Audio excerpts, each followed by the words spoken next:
para tentar resolver esse impasse, a gente vai conversar agora com o presidente da Assembleia Legislativa, o deputado Jorge Pisciani, que está se recuperando, né, de uma intervenção cirúrgica, e ele nos atendeu. Obrigado, deputado, pela presença aqui no CBN Rio.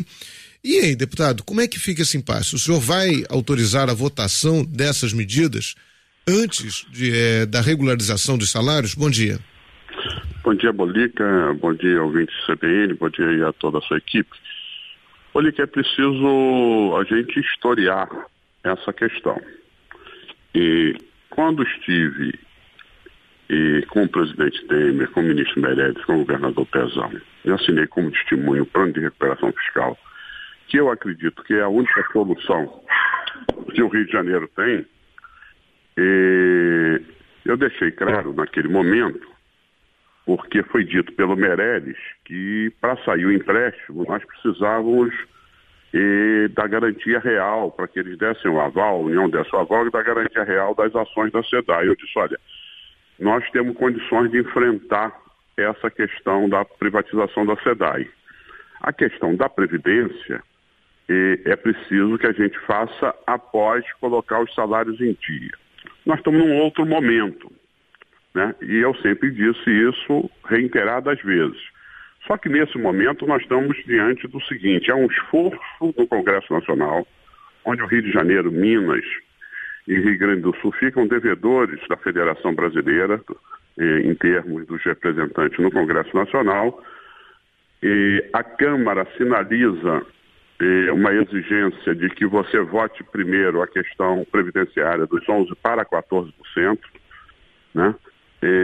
Para aí sim suspender, ter a eficácia do plano de recuperação, suspendendo os bloqueios e a suspensão da dívida do Estado por 3 anos e também de poder contrair novos empréstimos.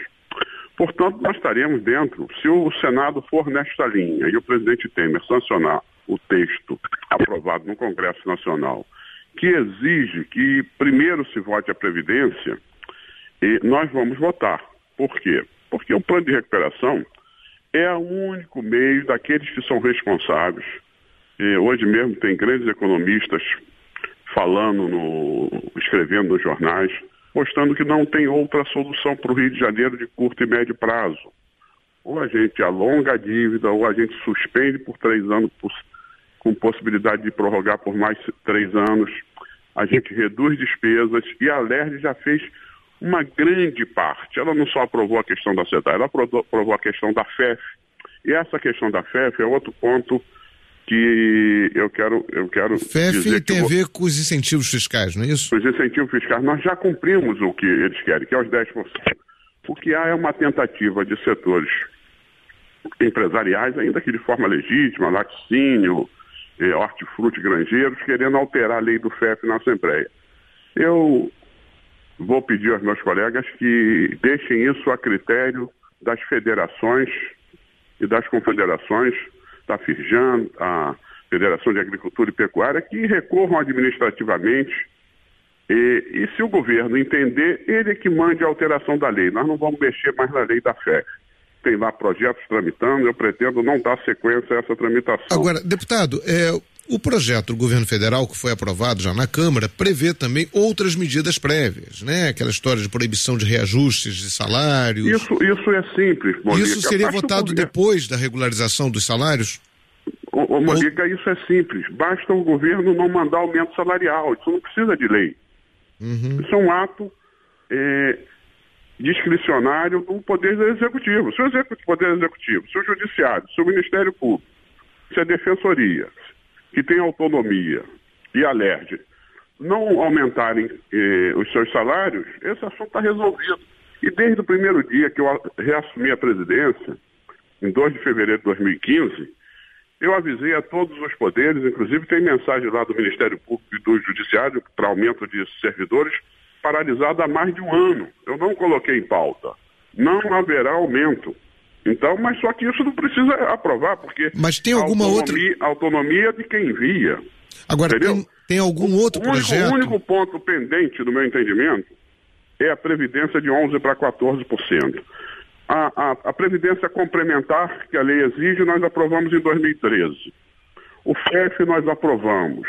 Os aumentos nós aprovamos. A redução de despesa com bilhete único nós aprovamos. Tem também a questão dos incentivos aprovamos. Então nós precisamos enfrentar os 11 para 14% e vamos enfrentar quem achar que o plano de recuperação ele sacrifica mais ao funcionário, como eu vi aí posição do pessoal. Ele vote contra. Eu não vou ficar nessa política pequena. Eu vou pensar no estado do Rio de Janeiro e nós vamos votar o plano de recuperação fiscal, que é a única saída para o Rio de Janeiro. Agora, deputado, tem também aquela medida de uma contribuição extra de 8%, uma contribuição... Não, isso não está no texto aprovado na Câmara. Tá. Okay. Isso não está no texto aprovado na disso. Câmara. Isso é um desatino da cabeça do governador Pezão, evidentemente que não há hipótese de isso entrar em pauta. Se tiver que, para garantir o plano de recuperação fiscal, sacrificar mais 8%, não será votado. Aí não há hipótese da Assembleia votar. Agora, de 11 para 14, que é o que está sendo exigido pela Câmara e provavelmente será exigido pelo Senado, nós votaremos. Por quê? Hoje o nosso servidor, ele perde muito mais no custo financeiro pelos atrasos, pela falta de regularidade, pelo parcelamento irregular, pela insegurança. O custo financeiro é muito maior do que 3%. Então é melhor dar a contribuição neste momento e ajudar a colocar os salários em dia, né? E nisso até o fim do ano. E é preciso que o governo faça a sua parte de recuperar e reduzir suas despesas correntes. Ok, né? Então agora, no caso, o senhor diz que vai esperar então o presidente Michel Temer sancionar o projeto e aí o senhor coloca imediatamente em votação esse projeto da Previdência, que o senhor muda de posição em relação ao que o senhor tinha anunciado antes, diante da emergência, é isso que o senhor quer dizer? Não. Porque antes o senhor tinha dito que só... de uma imposição legal do Congresso Nacional. Ok. Ora, nós estamos indo a Brasília. Eu fui à casa do presidente Rodrigo Maia. Eu fui ao líder do governo no Senado, junto com 7 deputados. Pedi que eles votassem isso, que era fundamental para o Rio de Janeiro. Eles votam, a maioria dos estados não eram a favor, eles ajudam o Rio de Janeiro, agora eles exigem isso de nós. Então, uma imposição legal, diante de uma imposição legal, seria um absurdo nós não votarmos. Nós temos que votar. Há uma lei sendo discutida no Congresso Nacional e pelo visto ela vai nesse sentido de obrigar que se aprove a Previdência para se ter direito ao não pagamento da dívida por 3 anos e a contração de novos empréstimos, que é a única forma de botar os salários em dia. Então nós votaremos, tá vendo? Não é que eu mudei de posição. É que antes, no plano de recuperação fiscal, não estava estabelecido assim. Mas se o Congresso Nacional, que é soberano, faz, só nos cabe cumprir. Ok. E quando é que o senhor volta para a Assembleia?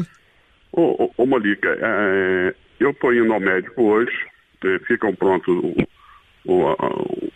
a patologia.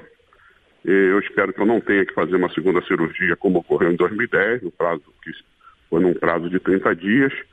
Mas ainda que se aprovado no Congresso, a minha ideia é voltar no dia 8, né? A não ser se houver um impedimento total do meu médico, é voltar no dia 8 e já enfrentar essa questão previdenciária no dia 9. Quer dizer, daqui a 2 semanas, que eu acho que é o prazo também de terminar na Câmara a semana que vem, iniciar no Senado, dá tempo do Senado até a primeira semana de maio aprovar e o presidente sancionar.